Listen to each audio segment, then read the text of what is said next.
नमस्कार, मैं हूं आशीष कुमार सिंह और आप देख रहे हैं मोदी फैक्टर। मोदी फैक्टर के इस एपिसोड में आज हम एक ऐसी लोकसभा की दिलचस्प कहानी सुनाएंगे कि आप भी हैरान रह जाएंगे। देखिए, इस लोकसभा से जो मौजूदा सांसद हैं, उनका विरोध उनकी लोकसभा में आने वाली पांचों विधानसभा के विधायक भी अंदर ही अंदर कर रहे हैं।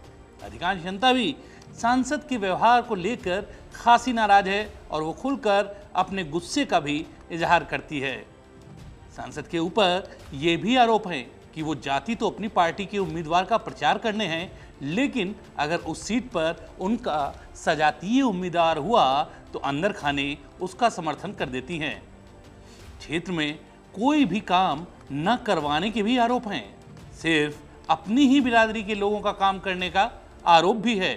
यही नहीं, उनके सबसे करीबी हमसाये की तरह रहने वाले कार्यकर्ता भी ऊब कर बसपा के हाथी पर सवार होकर उन्हें चुनाव में कड़ी चुनौती दे रहे हैं। अब ये सुनकर तो आपको लगेगा कि ये चुनाव तो वो हार जाएंगी, लेकिन स्थितियां कुछ ऐसी हैं कि वो सांसद इतने विरोध के बावजूद जीतते नजर आ रही हैं। चलिए आपको बताते हैं कैसे। देखिए, मैं बात कर रहा हूं यूपी के धौरहरा लोकसभा सीट की। बीजेपी ने इस बार चुनाव में एक बार फिर अपने केंद्रीय मंत्री रेखा वर्मा को यहां से उतारा है, जबकि सपा गठबंधन ने आनंद सिंह भदौरिया और बसपा ने श्याम किशोर अवस्थी पर दांव खेला है।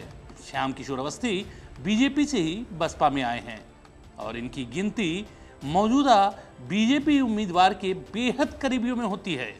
तो बीजेपी ये सीट तीसरी बार जीतती नजर क्यों आ रही है, इसे भी समझ लीजिए।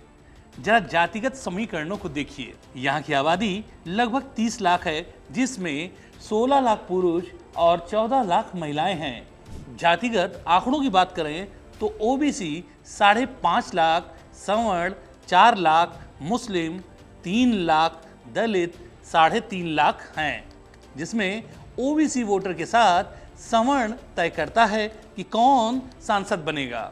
देखिए, रेखा वर्मा की जीत का एक समीकरण है और यही समीकरण जितिन प्रसाद की जीत का भी होता था। दरअसल ब्राह्मण और कुर्मी बाहुल्य इलाके में यही मिलाकर तय कर लेते हैं कि कौन जीतेगा। जितिन प्रसाद ब्राह्मण चेहरा है, रेखा वर्मा कुर्मी चेहरा, यानी बीजेपी के पास दोनों बिरादरी के चेहरे हैं। तो पहली बात ये कि सीट सवर्ण बाहुल्य है तो सांसद रेखा वर्मा से सवर्ण जातियां नाराज भले ही हों, लेकिन जातिगत जनगणना और अखिलेश के पीडीए के फॉर्मूले की राजनीति के चलते वो इंडी गठबंधन में जाने से परहेज करती हैं, यानी इनका झुकाव बीजेपी की ओर ही रहता है। देखिए, धौरहरा में 14 लाख महिला वोटर्स हैं। मोदी की ज्यादातर योजनाएं महिलाओं से ही जुड़ी हुई हैं। यही वजह है आधी आबादी यानी महिलाओं का झुकाव मोदी की तरफ ज्यादा नजर आता है। इसके अलावा मोदी योगी का नाम लेते ही अधिकांश महिलाओं के भीतर इनको लेकर एक जो ये भाव है वो किसी के प्रति नहीं दिखता कि अरे मोदी योगी दोनों को परिवार नहीं है, वो सिर्फ हमारे लिए खप रहे हैं।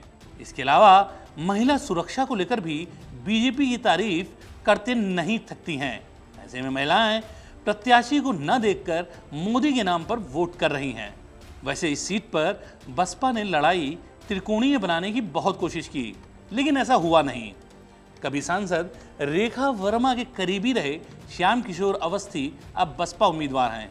उन्होंने लोगों को सांसद की कमियां गिनाई, ये भी याद दिलाया कि कैसे वह ब्राह्मणों को अपमानित करती थी, कैसे लोगों के लिए सांसद निधि का इस्तेमाल ठीक तरीके से नहीं किया। हालांकि मतदाता उनकी ज्यादातर बातों से सहमत नजर आए, लेकिन वो बसपा के पक्ष में मतदान करने के लिए मूड नहीं बना पाए। इसकी एक बड़ी वजह बसपा का बहुत कमजोर होना भी है। देखिए, पूरे क्षेत्र में घूमने के बाद एक बात तो समझ में आ गई, मौजूदा सांसद के खिलाफ पांचों विधानसभा में जबरदस्त नाराजगी है। कुर्मियों के बदले हुए मतदान के नए ट्रेंड से ब्राह्मण और राजपूत भी अपनी बिरादरी पर वोट डालने को बोल रहे, लेकिन इन सब चीज पर बस एक ही फैक्टर भारी दिखाई पड़ा है, वो है भाई मोदी और योगी फैक्टर। मोदी और योगी का जादू लोगों के सर पर चढ़कर बोलता दिखा। यही वजह है मोदी की जनसभा में उमड़ी भीड़ और योगी की ताबड़तोड़ रैलियों में सवर्ण जातियों के गुस्से को काफी हद तक दूर कर दिया। और जिस तरह से मतदान केंद्रों पर वोटर्स का मूड दिखा कि हम तो मोदी को वोट डालने आए हैं। इस बात से एक बात तो तय है कि ओबीसी, सवर्णों और दलित जातियों में जाटों सहित एक दो जातियों को हटा दें तो ये समीकरण एक बार फिर बीजेपी सांसद को इस बार तो लोकसभा पहुंचा ही देगा।